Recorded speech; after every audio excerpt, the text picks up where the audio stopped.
Hello everyone. So this is the continuation of chapter chemical kinetics. In last lecture we have seen integrated rate law for first order reaction. We have seen the formula for first order reaction. After solving this differential rate law, we are getting as uh, this in the form of natural log form, and then algebraic log form, and then it is in exponential form. So in the equation, the term A0 means what? A0 means what? It is initial concentration and it is the remaining concentration of reactant. So for example, आपका reaction क्या था? A to product, A क्या है आपका? Reactant है, product आपको मिल रहा है। और फर्स्ट ऑर्डर के लिए हमको पता है कि rate of reaction depends upon the concentration of only one reactant, इसलिए यहाँ पे केवल एक ही रिएक्टेंट लिया डेरिवेशन, मतलब एजम्पशन में, जैसे वहाँ पे A टू प्रोडक्ट लिखा था ना, ठीक है। तो हम लोग के पास यदि A plus b gives product भी रहेगा, देन ओनली यहाँ पे आइदर A आएगा और B आएगा। So for first order rate of reaction depends on only the concentration of one reactant. The order must be 1. Okay, or power of reactant terms should be 1. ठीक है। सो ये equation में हमने देखा था A0 क्या था आपका? Initial concentration. A क्या था आपका? Remaining concentration. फॉर एग्जांपल आपने 100 100 मोल पर डीएम क्यूब का कॉन्सेंट्रेशन लिया रिएक्टेंट का, उसमें से 20 मोल पर डीएम क्यूब आपका कन्वर्ट हो गया किसमें? प्रोडक्ट में। तो रिमेनिंग कितना बचेगा? 80। तो यहाँ पे A0 क्या आएगा? 100। 80 क्या आएगा? ये concentration of a at time t क्या आएगा? 80। 80। ठीक है। देन हमने एक अलग इक्वेशन था इस फॉर्म में, यहाँ पे A0 कॉन्सेंट्रेशन ऑफ A0 को क्या लिखा है? स्मॉल ए। और कॉन्सेंट्रेशन ऑफ एटी को क्या लिखा है? A-X। एक्स मतलब कितना अमाउंट रिएक्टेंट ए का कन्वर्ट हो गया है प्रोडक्ट में, और by how much concentration of reactant A decreases. Here decreases by A-X. Decreases by, sorry, X. So remaining will be A-X. Then हमने यूनिट ऑफ रेट कांस्टेंट देखा, half life देखा। Half life का formula क्या आया हमको? For first order t half equal to 0.693 upon k, rate constant. Okay, और इस equation हम देख सकते हैं यहाँ पे रिएक्टेंट के कॉन्सेंट्रेशन से रिलेटेड कोई भी टर्म नहीं है। That's why half life of first order reaction is independent of initial reactant concentration, and half life is inversely proportional to rate constant of first order reaction. Also remember this. Then हमने तीन graph देखे for first order reaction. ये सब graph के लिए आपको equation ध्यान में रखिए, ग्राफ ध्यान में रखिए, एक्स और वाई एक्सिस पे क्या टर्म आ रहा है, और ग्राफ का nature with explain with slope जरूर लिखना, ठीक है। फिर हमने एग्जांपल्स देखा फर्स्ट ऑर्डर का। दो एग्जांपल आपको बुक में दिया, पेरोक्साइड का breakdown and then nitrogen pentoxide का breakdown, both are first order reaction, ठीक है। फिर हमने देखा first order reaction integrated rate law for gaseous phase of first order reaction.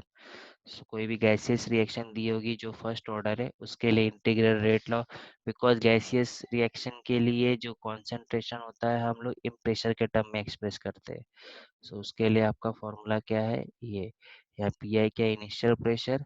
As a reactant जैसे प्रोडक्ट में कन्वर्ट होगा, आपका नंबर ऑफ एलिमेंट्स बढ़ेगा तो प्रेशर भी, गैसियस एलिमेंट्स बढ़ रहे हैं तो प्रेशर भी बढ़ेगा। ओके, सो पी आई क्या है? Total pressure of system, and pi is your remaining, pi is your initial pressure, so remaining will be 2 pi minus p। ये हमने यहाँ पे ऐसा डिराइव किया था कल, ठीक है।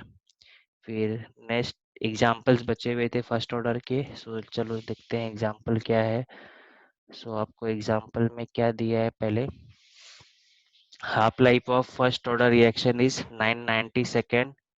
ओके, सो आपको टी हाफ दिया गया है। If the initial concentration of reactant is 0.08 mole per DM cube, initial concentration मतलब आपको A0 दिया है, and what concentration would remain after 35 minutes. Remain मतलब कि आपको 80 निकालने बोला है, आपको टाइम दिया है, टी दिया है 35 मिनट्स, ठीक है। तो आपको हाफ लाइफ दिया है, अब हाफ लाइफ से क्या निकाल लोगे? पहले के निकाल लोगे, इस के को आप इस फॉर्मूले में आप पुट करोगे, बिकॉज ये फॉर्मूले में केवल अभी के नहीं पता था जो हमने हाफ लाइफ से निकाल लिया, ठीक है। फिर सेकेंड केस में हमको ये बड़ा वाला फॉर्मूला यूज किया, इसमें 80 निकालना है। ठीक है, समझा आपको? मतलब आपको दोनों फॉर्मूले यूज किया। फर्स्ट हाफ लाइफ से आपने रेट कांस्टेंट निकाला, उस रेट कांस्टेंट को आप ये बड़े इक्वेशन में पुट करोगे, integrated rate law for first order reaction. इसमें आपको सब कुछ दिया हुआ है, A0 दिया है, इनिशियल कॉन्सेंट्रेशन दिया, टाइम दिया है 35 मिनट्स। ठीक है, आपको रेट कांस्टेंट भी मिल गया। आप यहाँ देख सकते हैं रेट कांस्टेंट आपका हाफ लाइफ सेकंड में है, तो रेट कांस्टेंट सेकंड इनवर्स में आएगा। तो ये टाइम को जरूर कन्वर्ट करना, 35 मिनट्स दिए सेकंड में कन्वर्ट करना। ठीक है, यहाँ पे आई थिंक कन्वर्ट किया गया है 35 मिनट को सेकंड में। ठीक है, तो ये टाइम का जो भी यूनिट है आप चेक कर सकते हैं, आइदर रेट कांस्टेंट का यूनिट से और हाफ लाइफ से। इसको कन्वर्ट करना है कि नहीं करना है। यदि रेट कांस्टेंट भी मीटर इनवर्स में दिया रहता तो no need to convert here. Okay, so by putting all values you can solve the problem. Okay, यहाँ पे एक चीज ध्यान में रखना, कैलकुलेशन में जब आप सब वैल्यूज पुट कर देते हो log ऑफ A0/80, ये आप पूरा सॉल्व करोगे तो इसके बाद आपको A0/80 निकालना है। तो ये log उधर जाएगा तो क्या हो जाएगा, राइट हैंड एंटी लॉग हो जाएगा, तो इसका एंटी लॉग निकालना है आपको। ठीक है, एंटी लॉग इतना आया, फिर आप 80 और A0 पे कर दो कि मिल जाएगा। ये ध्यान में रखना, लॉग दिया हुआ है यहाँ पे ऑलरेडी, ये लॉग उधर जाएगा, राइट हैंड साइड में जाएगा तो एंटी लॉग। और आप ऐसा सोच सकते हैं दोनों साइड एंटी लॉग डाला, anti log log gets cancel, यहाँ पे एंटी लॉग अब जो भी टर्म आया है वो निकालना पड़ेगा। ठीक है, सो ये सिंपल प्रॉब्लम था। नेक्स्ट प्रॉब्लम क्या है, in first order reaction 60% of the reactant decomposes in 45 minutes। 60% of reactant decomposes in 45 minutes। मतलब जब भी ऐसा परसेंटेज वाला प्रॉब्लम रहेगा तो आप इनिशियल कॉन्सेंट्रेशन क्या लेंगे, 100 लेंगे। 60% डिकम्पोज हो गए तो रिमेनिंग कितना बचेगा, 40। तो A0 आपका 100 होगा, 80 तो रिमेनिंग अमाउंट रहता है, तो जो 40 लोगे आप। टाइम दिया आपको 45 minute. Calculate the half life. तो पहले तो आप ये बड़े इक्वेशन से K निकाल लो। ठीक है, के आपने मिनट इनवर्स में रखा है। ओके, सब कुछ पुट करने के बाद आपने के निकाल लिया। देन आपको पता है टी आप क्या होता है, 0.693/k। जस्ट पुट कर दो आपको। आपने इधर टाइम को मिनट में रखा है तो आपको हाफ लाइफ भी किस में आएगा, मिनट में ही आएगा। ठीक है, बट ऑलवेज रिमेम्बर जब भी आपको ऐसा परसेंटेज में कुछ दिया रहे तो इनिशियल कॉन्सेंट्रेशन आपको कितना लेना है, 100 लेना है। ठीक है, और डिकम्पोज बोला है मतलब 60% अमाउंट कन्वर्ट हो गया प्रोडक्ट में। ओके, तो रिमेनिंग कितना बचेगा, 100 माइनस 60, 40। ठीक है, let's move to next problem. ये problem I think gaseous reaction से रिलेटेड है। So following data were obtain during the first order decomposition of SO2Cl2 at constant volume. ठीक है, यहाँ पे आपको डेटा दिया है टेबल में, एट 0 टाइम 0 आपका इनिशियल प्रेशर कितना था, 0.5। At time t equal to 100 पे आपका प्रेशर कितना हो गया, 0.6। सो आपको ये PI दिया है और ये क्या दिया आपको, P दिया है, टोटल प्रेशर। और टाइम दिया है 100। निकालना क्या है आपको, calculate the rate constant. Okay, तो ये भी सिंपल प्रॉब्लम है आपका। गैसियस फेज के लिए जो भी फर्स्ट ऑर्डर का इंटीग्रेटेड रेट इक्वेशन है वो आपने लिख दिया। PI आपका 0.5, initial pressure time t equal to 0। P क्या आपका टोटल प्रेशर ऑफ मिक्सचर 0.6 है, time t equal to 100। Put all values. Okay, यहाँ पे प्रेशर का यूनिट कन्वर्ट करने का जरूरत नहीं है बिकॉज ये रेशो है, रेशो में यूनिट सेम रहेगा तो there is no any effect on the solution. Okay, in this way आप रेट कांस्टेंट फाइंड आउट कर सकते हैं। ये सिंपल प्रॉब्लम था, केमिस्ट्री में प्रॉब्लम सिंपल रहते हैं। Okay, compare to physics straightforward है। ठीक है, नेक्स्ट आज के लेक्चर में हम न्यू टॉपिक पढ़ेंगे, जीरो ऑर्डर रिएक्शन। जैसे हमने फर्स्ट ऑर्डर रिएक्शन के लिए इंटीग्रेटेड रेट लॉ देखा, हाफ लाइफ पीरियड देखा, रेट कांस्टेंट का यूनिट देखा, ग्राफ देखे, सिमिलरली हम जीरो ऑर्डर के लिए देखेंगे।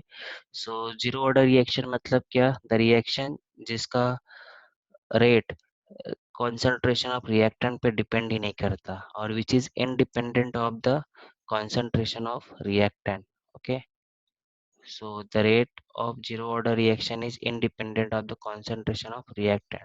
So change क्या होगा, हमने फर्स्ट ऑर्डर के लिए सेम ऐसे लिखा था और यहाँ पे एक चीज रॉन्ग लिखी गई है, ये यहाँ पे dt होना चाहिए, ये dt होना चाहिए, करेक्शन है।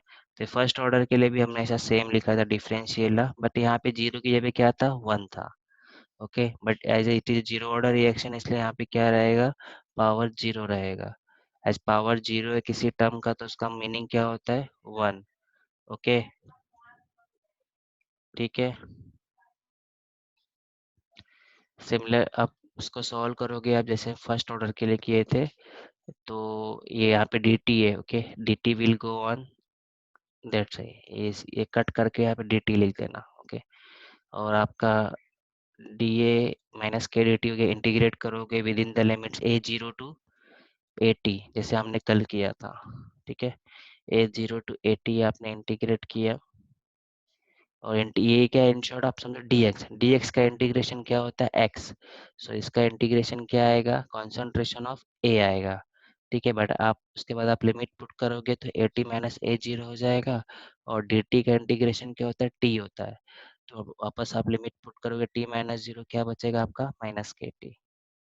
ठीक है, अगेन मैं एक्सप्लेन कर देता हूँ। ये बेसिकली 2 मास के लिए आता है, integrated law for zero order. First order का 3 मास के लिए आता है। तो आपका वैसे रिएक्शन एज्यूम किया, rate equal to concentration of reactant लिखे तो minus D A by D T, equal to in terms of rate law के concentration of A power zero. Power zero क्यों, क्योंकि रेट कॉन्सेंट्रेशन ऑफ रिएक्टेंट पे depend ही नहीं करता। ठीक है, power of A zero one है। ठीक है, देन आपने क्या पुट की, डी टी आपने D A by D T ले लिया, K A zero, then D T आपका मूव हुआ right hand side. Okay, so D A minus K D T. ठीक है, फिर आपने इंटीग्रेशन किया within the limits A zero to A T, और यहाँ पे जीरो टू टी। ठीक है, ये सिमिलर है जैसे हमने फर्स्ट ऑर्डर के लिए। ठीक है, लिमिट लिख दिया है यहाँ पे, फिर इंटीग्रेशन ऑफ डी ए क्या हो जाएगा, डी ए आप लिमिट पुट करोगे T minus A zero, integration of T D T क्या हो जाएगा, टी।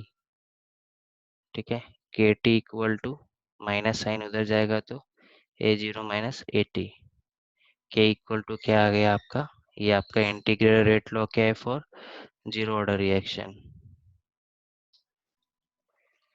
ठीक है, अभी यहाँ से इस फॉर्मूले, ये आप इसको मैं हाईलाइट कर देता हूँ।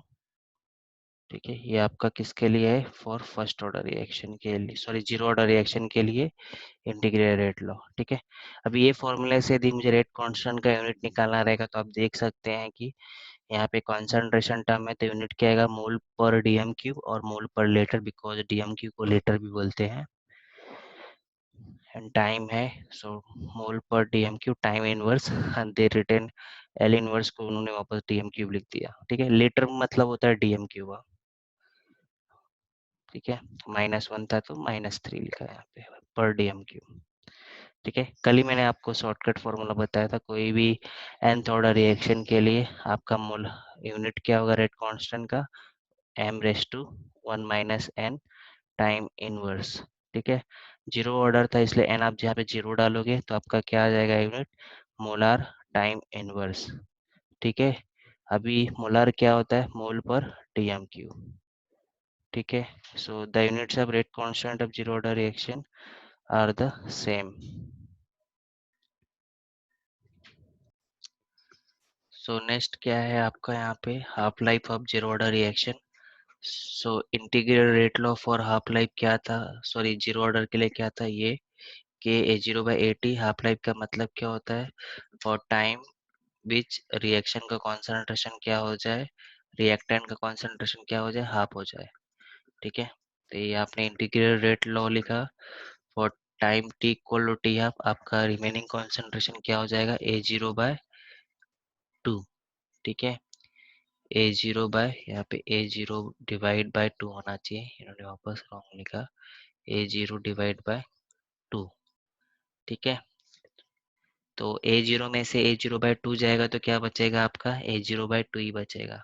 सो आप देख सकते हैं टी आपका formula for zero order reaction is a zero by two के। सो ये इक्वेशन में half life of zero order reaction depends upon reactant का initial concentration पे, whereas in first order that this term is A0 is not there. ठीक है, and inversely half life of zero order reaction is proportional to initial concentration of reactant and it is inversely proportional to this rate constant. ठीक है, सो आपने क्या किया, integral rate law लिखा, at time t equal to T, आप A T क्या है आपका A0/2, यहाँ पे करेक्शन कर लेना। ठीक है, देन आप पुट कर दो A0 माइनस A0/2 क्या हो जाएगा A0/2। ठीक है, तो आपको हाफ लाइफ मिल जाएगा। सो हाफ लाइफ का डेरिवेशन हो गया। So from half life it depends on initial concentration of reactant and also on rate constant. ठीक है, नेक्स्ट क्या है आपका graphical representation for zero order reaction.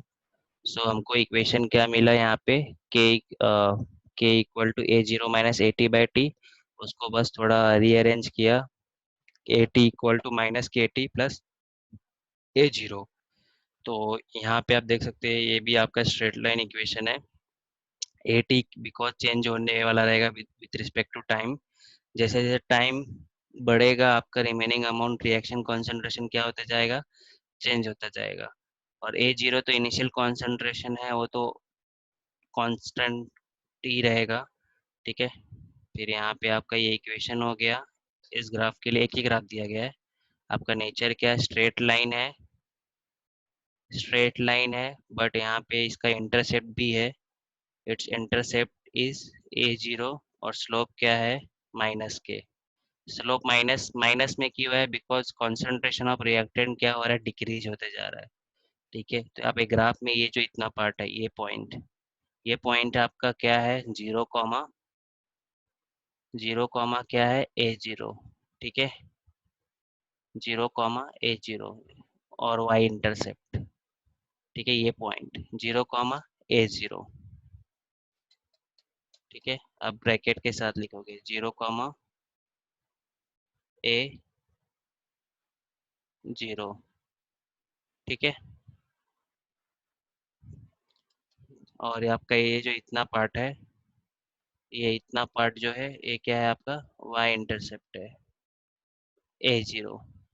ठीक है, स्लोप क्या है माइनस के, इक्वेशन बताना, ग्राफ क्या है, straight line with slope minus K and intercept A0 and then graph.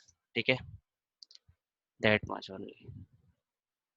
Next आपका क्या दिया, एग्जांपल्स ऑफ जीरो ऑर्डर दिया है, decomposition of ammonia, nitrogen gas, hydrogen gas on platinum metal, catalyst है। एग्जाम्पल ध्यान में रखिए जो भी बुक में दिए गए। ठीक है, नेक्स्ट क्या है आपका, एक्सप्लेन किया है, then decomposition of nitrous oxide in presence of platinum catalyst, the catalytic decomposition of, इसको क्या बोलते हैं, phosphine PS3 and on tungsten high pressure। Example ध्यान में रखिए बस। नेक्स्ट मोस्ट इम्पॉर्टेंट टॉपिक क्या है, first pseudo first order reaction. ये 3 मार्क्स का क्वेश्चन है एग्जाम का। सूडो फर्स्ट ऑर्डर रिएक्शन मतलब जो रिएक्शन एक्चुअली में सेकेंड ऑर्डर है but under certain condition behave करती है as a first order. okay, so लिया दिखाएगा, certain reaction which are expected to be not a second order, which are expected to be higher order but they follow the first order kinetics, जो कि जिनका order of reaction higher order है, मतलब second order भी हो सकता है, third order भी है, but under certain condition they behave like a first order. So example दिया गया है, hydrolysis of methyl acetate. Methyl acetate मतलब ये ईस्टर है। ठीक है, इसका नाम कैसे पढ़ा उन्होंने, ये आपका CH3 क्या है, मिथाइल ग्रुप है, ये CH3CO कैसे H रहता तो एसिटिक एसिड हो जाता, सॉल्ट ऑफ एसिड को हम लोग ATE से बोलते हैं। तो एसिटिक एसिड का क्या हो गया, एसीटेट, तो मिथाइल एसीटेट प्लस H2O। तो यहाँ पे ये दिया, एक ऐसे फॉर्म हो रहा है आपका दो प्रोडक्ट, ये H2O है, H2O को मैं ऐसा लिख सकता हूँ HOH। ठीक है, तो यहाँ पे आपका ब्रेक डाउन हो रहा है, आपका H इधर जा रहा है तो एसिटिक एसिड बनेगा CH3COH, एसिटिक एसिड बनेगा, और रिमेनिंग जो OH है ये CH3 के साथ जाएगा तो क्या बनेगा आपका CH3OH। तो ये था आपका hydrolysis of methyl acetate. CH3 is methyl और ये ग्रुप क्या था एसीटेट, सो दैट्स वाई इसका नाम क्या था मिथाइल एसीटेट। तो इसका rate of by experimentally it is found that इसका rate of reaction depends on both the concentration of reactant. So power 1 plus 1 is 2, so it is a second order reaction। ठीक है, सो ये reaction जो है second order reaction है। But अभी यहाँ पे क्या है, द रीजन इज देन ये जो वाटर है इस वाटर का अमाउंट हमने बहुत ज्यादा ले लिया। ठीक है, so reason is that solvent water is present in such a large excess. Okay, इतना अमाउंट में प्रेजेंट रहता है that change in its concentration is negligible compare to initial one. Okay, और ये जो वाटर है इसका अमाउंट के लार्ज क्वांटिटी में लिया गया है, सो इसका कॉन्सेंट्रेशन में जो चेंज होगा बहुत ही स्मॉल होगा कंपेयर, समझो 1000 मोलिक्यूल प्रेजेंट है, 1 मोलिक्यूल ही कंज्यूम हुआ रिएक्शन में for making the product, so overall negligible change है। तो इसका कॉन्सेंट्रेशन हम लोग क्या ले लेते हैं कांस्टेंट। ठीक है, अभी इसका कॉन्सेंट्रेशन कांस्टेंट है, देखो यहाँ पे लिया गया है, तो उसको के डबल डैश ले लिया, ऑलरेडी एक रेट कांस्टेंट था, देन ये कांस्टेंट, ये दोनों को कंबाइन करके एक कांस्टेंट ले लिया के। सो आप देख सकते हैं अभी रेट में केवल rate depends on only the concentration of one reactant, so that's why it is called first order reaction. और सूडो, सूडो मतलब जो रिएक्शन जो है नहीं एक्चुअली बट ट्राई करता है होने का under certain condition. Okay, pseudo first order reaction, the reaction which are expected to be higher order but follow the first order kinetics under certain condition। so ये hydrolysis of methyl acetate जो एक ester था, hydrolysis मतलब breaking of this molecule, जिसका order क्या था second order था ये, बट अंडर सर्टेन कंडीशन ये क्या हो गया फर्स्ट ऑर्डर। क्या सर्टेन कंडीशन यूज किया, वाटर का अमाउंट लार्ज एक्सेस लिया, सो इसका कॉन्सेंट्रेशन चेंज नहीं होगा, कांस्टेंट हो जाएगा। The rate depends on the concentration of only one reactant, that is methyl acetate. ठीक है, ये 3 मार्क्स के लिए क्वेश्चन आता है, डेफिनेशन और एक्सप्लेनेशन। देन आपको एक और ये एक एग्जांपल और भी है, ये ग्लूकोज का हाइड्रोलिसिस। ओके, ये भी क्या है आपका फर्स्ट ऑर्डर टाइप ही है। ये दो एग्जांपल्स है, एक तो इधर आप ईस्टर का हाइड्रोलिसिस लिखो, सेकंड ग्लूकोज का इन्वर्जन ऑफ शुगर बोलते हैं इसको, ये शुगर है आपका, सुक्रोज का फॉर्मूला C12H22O11 सुक्रोज है, सुक्रोज क्या है शुगर का पार्ट है। ठीक है, तो इसको ये रिएक्शन को क्या बोलते हैं inversion of sugar. Okay, glucose और फ्रुक्टोज फॉर्मूला, यहाँ पे भी वाटर, यहाँ पे भी सेम आप लिखोगे रेट इक्वल टू के, यहाँ पे आप ये फॉर्म सुक्रोज का फॉर्मूला लिख दोगे, और H2O वाटर का अमाउंट क्या है ज्यादा हो जाता है, दैट्स व्हाट सेम आप रिपीट करोगे रिएक्शन, रिपीट एक्सप्लेनेशन, ये पूरा एक्सप्लेनेशन रिपीट करना, बस मॉलिक्यूल चेंज कर देना। ओके, ये भी क्या है फर्स्ट ऑर्डर टाइप है, yes it is a first order. Can it be pseudo first order, यहाँ पे आप लिख दो ऐड करके, यस इट इज अ। ठीक है, सो इस इन दिस वे यहाँ पे जीरो ऑर्डर पे कोई प्रॉब्लम नहीं दिया गया सॉल्व। सो हमने आज क्या क्या कवर किया, फर्स्ट ऑर्डर के प्रॉब्लम्स देखे, जीरो ऑर्डर रिएक्शन के लिए इंटीग्रेटेड रेट लॉ देखा, then unit of rate constant देखा for zero order, always remember ये एमसीक्यू क्वेश्चन है। फर्स्ट ऑर्डर के लिए यूनिट क्या होता है time inverse, but zero order के लिए क्या होता है मोल per DM cube time inverse और मोल पर लीटर टाइम इनवर्स। और आप इसको ऐसा भी लिख सकते हो कैपिटल एम टी इनवर्स। ठीक है, कैपिटल एम मतलब मोल पर डीएम की भी होता है और मोल पर लीटर। तो हमने हमने half life for zero order के लिए डेरिवेशन देखा, तो half life for zero order के लिए फॉर्मूला क्या आता है A0/2K। यहाँ पे half life of zero order depends on initial concentration of reactant, जबकि फर्स्ट ऑर्डर के लिए क्या था डिपेंड नहीं था। फर्स्ट ऑर्डर के लिए क्या फॉर्मूला था 0.693/K, यहाँ पे कोई भी इनिशियल कॉन्सेंट्रेशन ऑफ रिएक्टेंट का टर्म नहीं था। ठीक है, देन हमने ग्राफ देखा for zero order reaction, straight line with y intercept a0 and slope -k। Then zero order reaction के 3 एग्जांपल्स देखे, decomposition of NH3, decomposition of nitrous oxide, catalytic decomposition of PH3। ठीक है, एग्जांपल ध्यान में रखना। Then pseudo first order reaction, जो reaction actually higher order है but under certain conditions follow first order. Definition for 1 marks and 2 marks for explanation with an example. Either आप hydrolysis of methyl acetate explain करो, और दूसरा example क्या दिया है आपको, hydrolysis of sorry inversion of cane sugar. ठीक है, ये रिएक्शन को क्या बोलते हैं, inversion of cane sugar. Cane sugar में सुक्रोज मॉलिक्यूल होता है, अब केन शुगर। ठीक है, केन शुगर क्या होता है, गन्ना आपका, जिसका आप जूस पीते हो।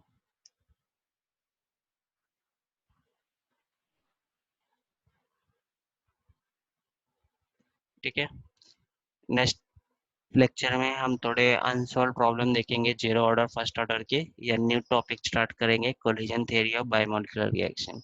ये छोटा चैप्टर है, ये कवर हो जाएगा। ठीक है, thank you for the lecture.